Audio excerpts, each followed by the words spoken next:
I am so thrilled to be on the Upland Show for two reasons tonight. One is because it's the Upland Show. The other is because I just learned, as a potential boomer that I almost am, that I could extend this microphone taller to fit my longer torso. Because over the past months, as we've been working on the Upland Show, I have been stooping over. So now you can see me in all my height and glory here on the Upland Show. And I say that tongue-in-cheek. I put mine up, too, to get my posture going a little bit better, you know? Stay a little more focused. Yeah, every little bit counts.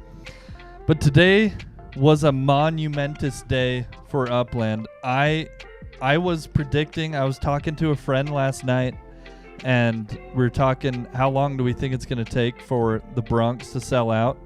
And I said, dude, I think it could sell out in 48 hours. That was your prediction? That was my prediction. And even that I thought was aggressive, because he's like, no, I think it'll at least be a week. Like, other cities are taking months to sell out. And I'm like, dude, but there's definitely less properties, and there's so much hype in the East Coast right now. I give it 48 hours. It sold out. Okay, not including FSA, because that's kind of a different beast. It sold out today in less than 2 hours, dude. The entire freaking city of the Bronx. Yeah. Dude. Okay. So last night, I went to bed really late last night because I was working on some other assignments unrelated to the Upland Show, if you can believe it. But I was up till probably 2 or 3 in the morning, and the last thing I did before I fell asleep last night was collect a bunch of sends, right, to get ready for the mint this morning in the Bronx. Well, this morning comes, and we happen to live in an area of the United States where during the winter it snows a lot, and last night it snowed a ton. And it's like the greatest snow day we've had in a long time. At least 8 inches of snow. And that's pretty disruptive, especially when you have a kid that's trying to catch the bus, which I do. And so my daughter missed the bus, so I had to jump out and take her to school.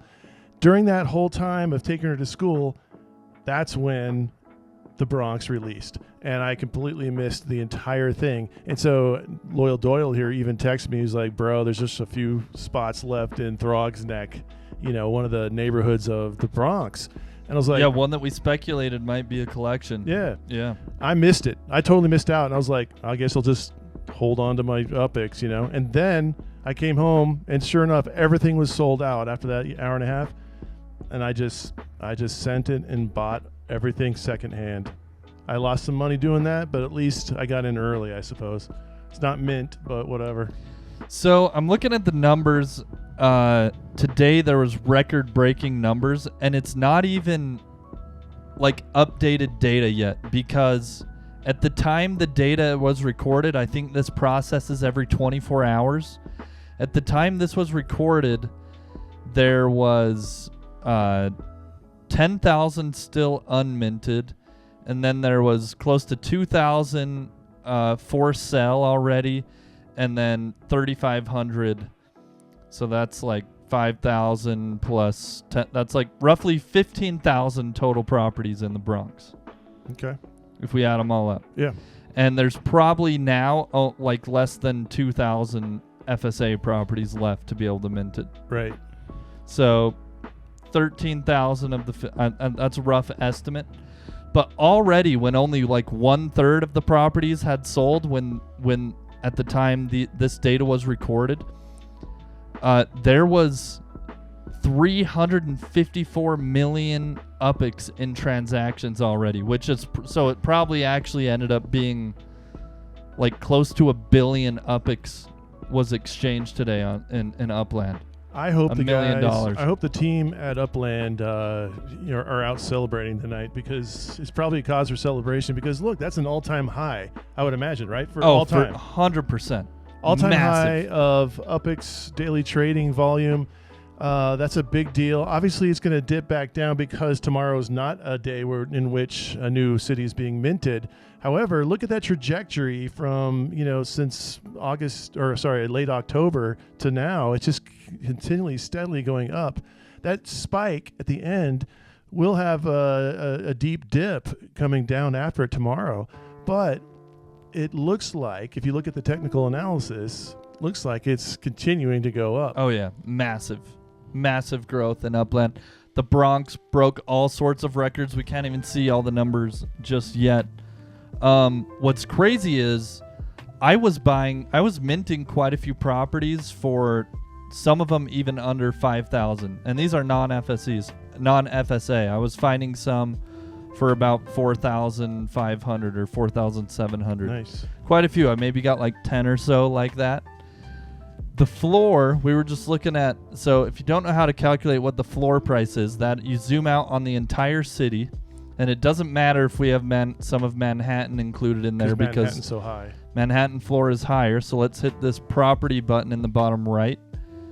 We can see the floor right now is 16,400. Right after it sold out, the floor was kind of at 11,000 because I went and actually bought a few at the floor price. See, and I got in, like, as I mentioned, about maybe 2 or 3 hours. Well, no, probably a little bit after lunch, I guess, for me. So probably that was about 4 or 5 hours after launch. Yeah, after launch, and it was at 13,000 UPIX the floor. But dude, 13,000, so 11,000 to 16,000 UPIX in one day for that floor to increase that fast, or you could have minted some at even like 3,000 probably. Yeah, exactly. That's like 4x. I mean, the people who bought. Think of the people that could have bought FSA properties today for like 2,000 something UPIX. Or still could, right? Like there probably is still some of it. Yeah. In fact, let's look at a few areas. I'll bet we could find a few FSAs. Right there. Here we go. Okay, these ones 5,000. So that's where I was. There's got to be an area where there's some cheaper ones, you know. There we go, 4,000. So even that, but I guarantee there's some even in the 3,000 range, and they can be flipping that. They can buy 2 right now. You could literally put $6 in the game right now and have $30 instantly. Yeah, it's a 5x scenario. Yeah, 4x. I mean, for some of these, but like by tomorrow, it'll be 5x for sure. Oh yeah. So the Bronx is completely exploding. McSqueeb actually went pretty. Yeah, I mean, you didn't just buy a few. Yeah. You still believe in the Bronx, even though you didn't get to mint some. Even though you didn't get to mint some, you went big on the secondary market, right? Yeah, I felt that the Bronx was. I mean, just based on our conversations, knowing that the supply was super limited in the Bronx, and it's around 15,000 total properties. Yeah, and it's just right across the river from Manhattan, so it's there is some proximity to a very high highly priced tier 1 city. So I'm thinking, okay, those two scenarios or characteristics together, I'm like, dude, I'm gonna buy as much as I can. And yeah, I was kicking myself. I wish I could have minted at those rock bottom prices, but I still feel like I'm getting in early, and clearly I got in early, or at least earlier than what the floor is now, by 3,000 UPIX because I get in around like as I mentioned, I got in around 13,000 UPIX at the floor per property. I mean, I bought some that are a little higher, but long story short, what I did was, this is what I did. I had 3 million UPIX saved that just kind of accumulated over the last several months from sales.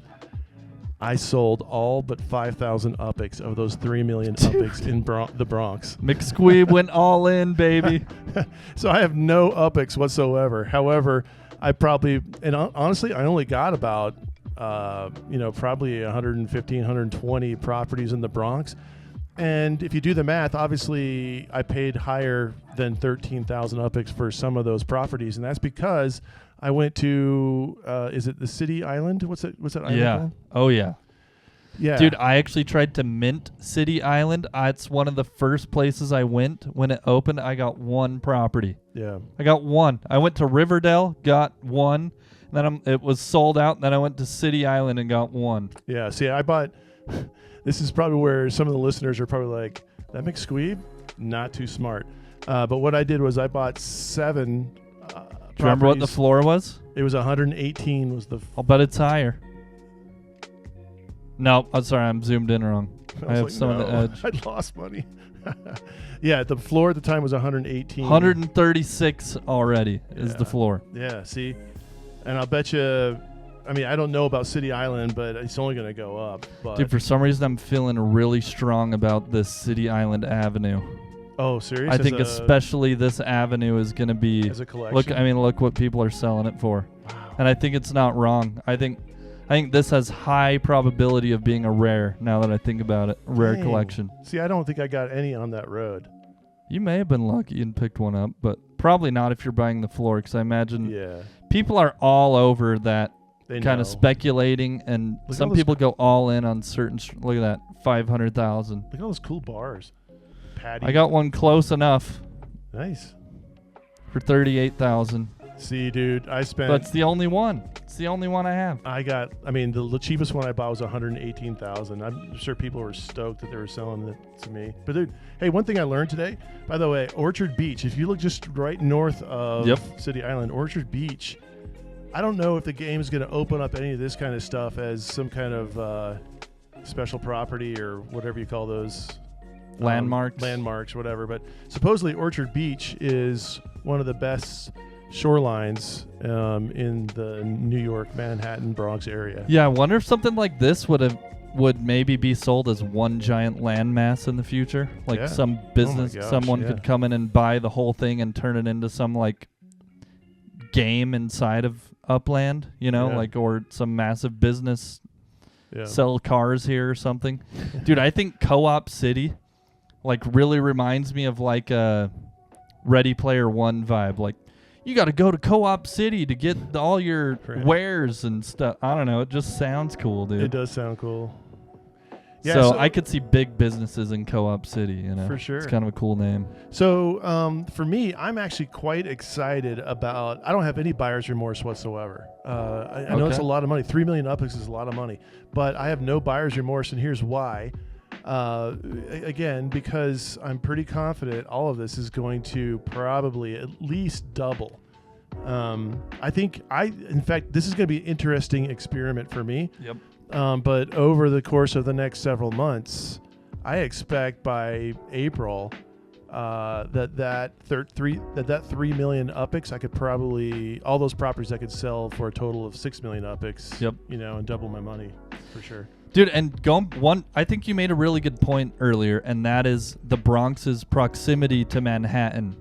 I think in the future, when we have in-game apartments and things like that, I think that's going to be a real utility in the game in the future. People are probably going to, I see all Manhattan properties going to like $1,000 USD, like 1 million UPX for the crappiest property in Manhattan in the future. And people are probably going to be like, okay, well, if I just get an apartment right outside of the city, exactly. You know what I mean? Yeah, it's just like real life. It'll be just like real life. Yeah. I mean, you're like going to want that. You're going to want an apartment close to Manhattan because so much is happening. Like, dude, let's say they release an in-game feature where there's no longer sends, but you can actually walk around, but you have to sleep in an apartment to regain energy to walk around or something. That's a great idea. That's cool. And if you don't have an apartment there, you have to like go to a hotel or go to someone's apartment and pay them UPX fee to sleep, to recharge in their apartment. Yeah, that sounds. I mean, that's the kind of utility I think we're gonna start having. And then it's like, if you want to go interact with a business in the big city, but you have to like go recharge at some apartment in the Bronx to be able to afford to go, like.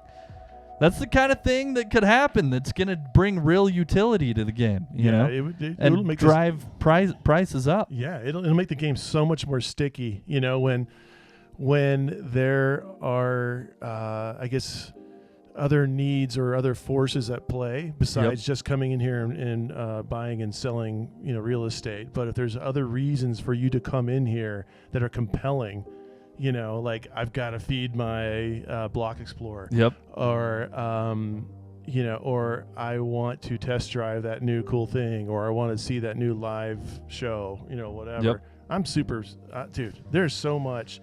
It's huge. It's massive. So I let me just say this. I know we're about to ready to sign off, but I'll just say this really quick. I have been somewhat less enthused about Upland over the past couple of months because I've been watching these other metaverse projects kind of release and Just launched off my thing. Sorry. Okay, I was wondering what that was. These other really cool, like kind of VR experience metaverse projects launched. But about 2 months ago, I bought a huge tract of land in Network, however you want to pronounce it. I still don't have that property yet. It's just chilling on the test net.